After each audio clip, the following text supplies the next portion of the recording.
Վաղվանից Ռուսաստանը արգելք է կիրառելու Հայաստանից ծաղկի ներմուծման համար։ Համապատասխան որոշումը կայացրել է 3 Ռոսպոտրեբնադզոր գերատեսչությունը, շարունակենք Արտյոմ Երկանյանի հետ, Արտյոմ, այս անգամ պատճառը որն է։ Ռոսպոտրեբնադզորը հայտարարել է, որ այդ սահմանափակումը կիրառվում է, մեջբերում եմ ռուսաստանցիների ֆիտոսանիտարական բարեկեցությունը ապահովելու նպատակով։ Գերատեսչությունը պնդում է, թե վերջին ամիսների ընթացքում Հայաստանից ներկրված ծաղկում հայտնաբերվել է 132 ֆիտոսանիտարական նորմի խախտման դեպք։ Եվ այդ նպատակով գերատեսչությունը որոշել է Հայաստանում ջերմոցային տնտեսություններում անհրաժեշտ ստուգումները իրականացնել, որի ավարտից հետո կորոշի բացում է կրկին վերացնում է այդ արգելքը, թե շարունակելու է այն կիրառել։ Նշեմ, որ Հայաստանը այն երկրներից մեկն է, որից ամենաշատն է Ռուսաստան ծաղիկ ներկրվում, վերջին տարիների ընթացքում 4-ից 5 անգամ աճել է Հայաստանից ներկրվող ծաղկի ծավալը։ Հիմնականում դա վարդ, մեխակ, իսկ ամենաշատը կակաչ, ընդ որում հոլանդական ամենաբարձր որակի կակաչ, դա Հոլանդիայից հենց Նիդերլանդներից ներկրվում է Հայաստան սոխուկները եւ ջերմոցային տնտեսություններում աճեցվում, այսինքն դա ռեէքսպորտ չէ, այլ իսկապես Հայաստանում արտադրված ապրանք, որը աճեցվում է ջերմոցներում բոլոր եվրոպական նորմերին համապատասխան։ Հետաքրքիրն այն է, որ անգամ ռուսաստանյան մամուլն է խոստովանում, որ այս սահմանափակումից կտուժի նաև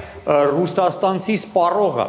Մասնավորապես Կոմերսանտ հեղինակավոր պարբերականը գրում է, որ Ռոսպոտրեբնադզորի այս սահմանափակումը լուրջ հարված կլինի Ռուսաստանի սպառողների վրա, քանի որ Հայաստանը ապահովում է Ռուսաստանում կակաչների ներմուծման 10%-ը եւ որ արդյունքը կլինի այն, որ կակաչների գինը Ռուսաստանում կարող է աճել։ Եվս մի հետաքրքիր հանգամանք, պարզվում է Ռոսպոտրեբնադզորը պաշտոնապես չի էլ տեղեկացրել հայաստանյան կողմին իր կողմից կիրառված այս սահմանափակման մասին։ Հայաստանի էկոնոմիկայի նախարար Գևորգ Պապոյանը հաստատել է, որ Երևանում այդ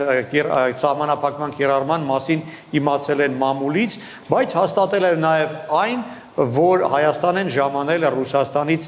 մասնագետները, որոնք ջերմոցային տնտեսություններում անհրաժեշտ ստուգումներ կիրականացնեն եւ հավաստիացրել է, որ հայկական կողմը բաց է համագործակցության համար։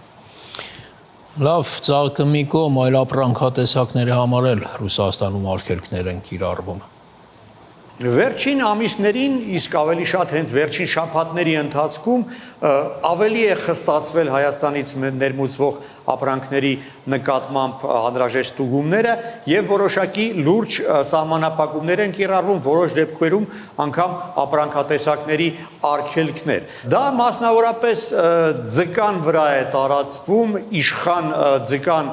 որոշ ներկրողների արտադրությունը արդեն սահմանափակված է, կոնյակ արտադրողների եւ ներմուծողների նկատմամբ սպես զանգվածային եւ չնախատեսված ստուգումներ են իրականացվում, չափազանց խիստ, ինչը կարծես իսկապես անսպասելի է։ Հայաստանից ներկրվող որոշ մասնավորապես մրգերի եւ բանջարեղենների դեպքում հատուկ ուշադրություն է, Ռոսպոտրեբնադզորը պնդում է, թե վերջին ամիսների ընթացքում 46 դեպք է հայտնաբերվել ֆիտոսանիտարական նորմերի խախտման հայաստանյան բանջարեղենում եւ մրգերում, դե իսկ վերջին դեպքը ջերմուկ հանքային ջուրն էր, ապրիլի 28-ին Ռոսպոտրեբնադզորը արգելափակել է եւ արգելել է այդ հանքային ջրի տարածումը, պնդելով, որ ջրի որոշ որակներ չեն համապատասխանում պիտակավորման վրա նշված մանրամասներին։ Արտադրողը շարունակում է պնդել, որ դա այդպես չէ, ներկայացրել է բոլոր անհրաժեշտ չեզոք փորձագիտական հետաքննությունների արդյունքները եւ նաեւ փորձելու է վիճարկել այս որոշումը ԵԱՏՄ կառույցների միջոցով։ Ամեն դեպքում այս ամենը գրեթե միաժամանակ է տեղի ունենում, կարծես ակնհայտ է քաղաքական ենթատեքստը։ Դե իսկապես դժվար է չնկատել այստեղ որոշ քաղաքական երանգ եւ երեք Ռուսաստանի անվտանգության խորհրդի քարտուղար Սերգեյ Շոյգուն անուղղակիորեն այսպես ակնարկել է, որ հայկական տնտեսությունը չափազանց ցավոտ հարված կարող է ստանալ, եթե Երևանում անհրաժեշտ եզրակացություններ չանեն։ Նա մասնավորապես հիշեցրել է, որ հայաստանյան գյուղատնտեսության ապրանքների 98%-ը արտահանվում է Ռուսաստան եւ հայաստանյան թունդ խմիչքների 78%-ը նույնպես։ Նա նաև հիշեցրել է, որ հայաստանցիները աշխատում են Ռուսաստանում առանց քվոտաների, պատենտների եւ աշխատանքի թույլտվության, եւ որ 25 թվականի ընթացքում